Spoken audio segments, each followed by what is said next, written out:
Guys, that was amazing, and I understand it's on your second like proper gig. Is that right? Ah, thank you. Yeah, we did we out here a few months back, and then we've been asked to do this, and we've thoroughly enjoyed ourselves. And yeah, I'm sure Stu has as well. We were gutted because a friend of ours, Luby, who I know has been massively helping and supporting you. He was going to put you on in Leeds, and we were looking forward to going and seeing you in Leeds, but obviously because of lockdowns and stuff, that wasn't possible. But it's a real shame. It is, isn't it? We'll get there soon, hopefully. Yeah. You know, what can we do with this lockdown? Everyone's in the same position. World's in a limbo, I guess. You know. And we're certainly happy to do something with you in London. You know, when the time is right, and 100%. we can get back to sort of normal gigs and stuff. So let's take it back. Firstly, do you want to introduce yourselves and obviously the group name? Maybe a bit of background to the group name. Okay. Do you want to go? The group name is quite interesting because my son, who was probably 6 at the time, is 7 now. What was it? Would have been 5. Would have been 5. He came home from school one day and said, "Dad, I've joined a gang." And I said, "Oh my gosh, what is this gang?" And he said, "It's the Secret Night Gang." I went, "My gosh, that is a fantastic name for a band." Oh. It took him about 2 weeks to give it me, and it took Callum and Kamai about 2 weeks to decide. Well, yeah, that was the name. That was the name. It just stuck ever since. Going back to where we met, I mean, Callum and Kamai went to school together. They've been playing music from about 8 together. We had a Friday night jam session at the Jam Street, and that's literally where we met. And turned up, did the jam, and that's where we met. Became obviously friends. We realised we had so many musical influences, and yeah, they came back inspired from Love Supreme, wasn't it? Yeah, it was Love Supreme. We were outside. They said ready to an album. I said right, let's give it a go, and we went in there. 3 of us are quite good at songwriting. We're used to songwriting, I should say, and we just listened to each other without any egos, and we've written this album quite effortlessly and with a lot of fun. And now we're kind of at this point. And yeah, I think that's how music should be, because there's a lot of egos in this game. 100%. As people in the music business will tell you. Yeah. So that was a beautiful thing about it, in my opinion. No, 100%. And you've been involved in quite a few projects over the years, haven't you? Yeah. So tell us about some of those. Just projects, doing house music, being in bands, doing the jazz circuit and that, so I've been active for years, and so I feel blessed that these 2 young lads asked me to write an album with them. Do you know what I mean? So, yeah. And for you, as we were saying, you grew up with Callum. You've been sort of childhood friends or whatever. Yeah. And was music always the thing for you both? Well, to be fair, like, for me personally, well, yes and no, because like I grew up in a family where we were brought up in like a music environment. Like I had older brothers that played instruments like drums and steel pans and things like that. But actually, the way me and Callum first met, we played football, and it wasn't until like later on in like high school days where like we developed a love for music. So then, I mean, the journey really started from there, really, and it's just progressing and progressing. And what music was influencing you? What music sort of influenced you on your journey? Well, a different range. Like I could go on. Like my main influence is probably Donny Hathaway and Marvin Gaye. But like looking at the groups, I'm looking at like say Earth, Wind and Fire, Kool and the Gang.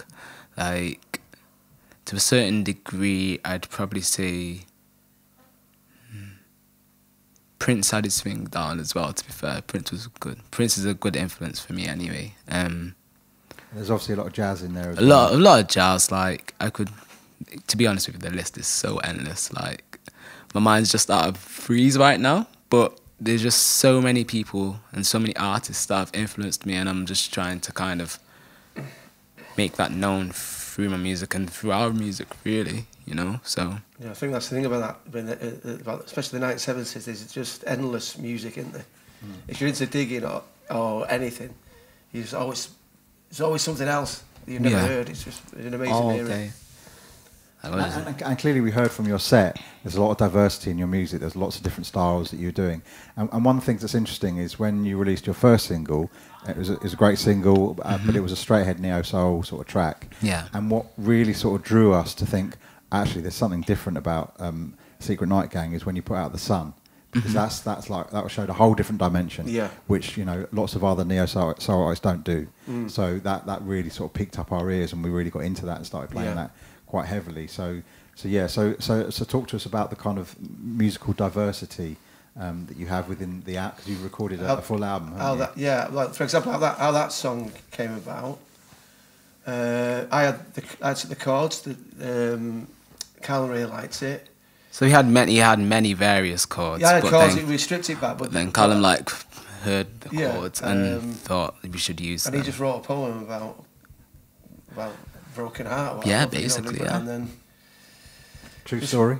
Basically, I just remember in a nutshell. knocking it together in the rehearsal room. It was kind of, again, it was effortless, but it was just, you know, and then it wasn't long before we recorded it, so it was recorded quite raw, if you like. It was rehearsed, but so I don't know, it's got a nice edge to it, but I think that's also the nice thing about like the way the writing process that we have. I think like some of us have like original compositions that we've like done like previously, and then we've brought it to the table. Some of them we've worked on it together, and then some of it like it's just weird. It's a really nice. Everyone's got a different, every song's got a different story, but but like all of them, just like you said before, just through listening and not an ego with it. You know, it's just the joy of writing and just playing. It was so that's, you know, so that's why I don't know, it's got that vibe, because it was done in a way where it was freedom, but at the same time discipline with the right. Do you know what I mean? It's like a bit of a mix of both. Yeah. And I think it shows, because I mean, we got like, how many songs did we get together? 16 songs recorded. Yeah, about 16 songs. Yeah. Yeah, I was going to ask you how many songs, because you've been together around 2 years now. Yeah. And this year was the first year you started actually releasing some of those songs. So we've been together. So the band's been together for 2 years, but like in terms of like the recording sort of process, it's come within like blocks. So we'd record, say, in September one time, and then we'd get together again in like, say, December, because at that time, like that was a good point, because Callum had just gone to start to study in so we were trying to find a way London, to make ends meet. Trinity. So he kind of gave us a bit of sense of urgency to get the first 4 songs down, because he was literally going on his course the week later. Okay. But it kind of worked, and when because I used to have a rehearsal room, we used to go down there and, you know, just hang out and write, and then the Christmas come, we would get another 4 down. And then Easter April. we got another 4, and in the end I think we got 16 down, didn't we? Yeah, we got 16 down, so we did two sets of 5. 2 rounds of 5, and then the last round was 6 songs. And how many of those tracks are going to be on the first album? I'm assuming about... I think there's 10, isn't there? Yeah. I think there's 10. Yeah. On the first album, I think 9 or 10, I think, yeah. Yeah, you're right. And still, we've, you know, I go down to London, and we do writing sessions down there, and we got loads more ready to go. Well, you know, like written and just, you know, ready to get recorded with a full band. You know what I mean? Just can't wait to share it with people. You know, it'll be nice. And one of the things I was going to talk to you specifically about is that when I was talking to Marley, the soul scene in terms of sort of younger artists has really started to flourish now in the UK. When for example, when Marley first sort of put her first single out in 2016, there wasn't that many, mostly obviously US artists, particularly in terms of younger artists. And there's loads now coming through, and we've been touring and working with lots of them. I mean, what's the scene like for you in Manchester and stuff? And do you have lots of friends who are into the music and stuff?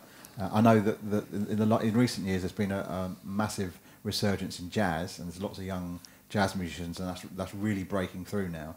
And sort of coming behind that is all the sort of neo-soul artists. And to me, it's really exciting that lots of young artists are now doing sort of neo-soul. So what's your perspective on it all? I think it's brilliant, to be fair. It's about time that, like, my generation actually like start making their voice be heard, you know, like through their music. I think it's great, you know, like it's been a long time coming, especially for Manchester as well. I just think it's really refreshing, and the music, the amount of music, especially at the time that we're in as well. Like we're in like lockdown, and we've been through a pandemic like most of the year, and for Manchester to be like actually stepping up and producing so many like young artists, like it's just really refreshing to see. Like it's like this pandemic in a way has worked in the favour of like a lot of Mancunian artists coming up, and I think it's great.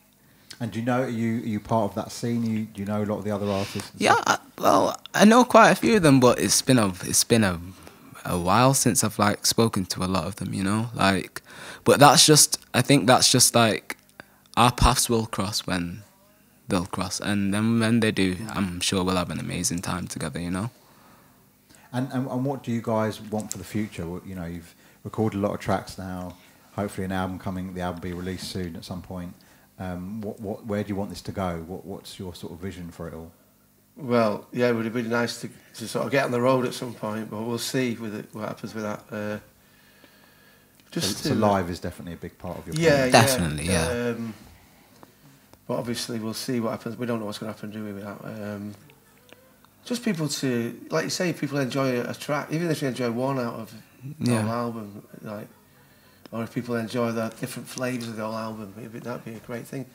Just to yeah, you know, just so people, you know, people enjoy some good music. Hopefully, you know.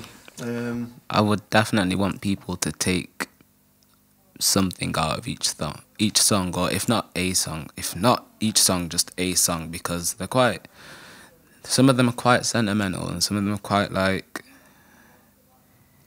They're quite deep, and when you get down to the nitty-gritty of it, like, they're just really reflective, and it'd be nice if people, like, kind of take something from that, you know? Like, learn a lesson from the song, you know? And what's also quite incredible is that you're only 2 songs in terms of stuff that you've actually put out there, and already things are starting to happen quite quickly. We were talking earlier about one of the tracks being included in the next Grand Theft Auto game, which is incredible. Yeah. And what other exciting things have been happening? There's so many things, but like they will all be revealed in due course. That's the best way I can say it. It'll all be. Oh, by the way, don't forget we did a track for the Band on the Wall as well, which is quite special, I think. All I can say personally is people just keep your eyes peeled, and when you know, you know. Happening. Things are happening, and when you know, you know. Yeah. But for now, I can't really say much. So on that, how can people keep in touch with you and find out what you're up to, what are your socials and stuff? Well, we're on Instagram, so you can go on Instagram, type in Secret Night Gang, and sure as hell we'll be there. So. Okay. Well, thank you very much. Okay. Thanks for having us as well. And we're also on Facebook too. So yeah.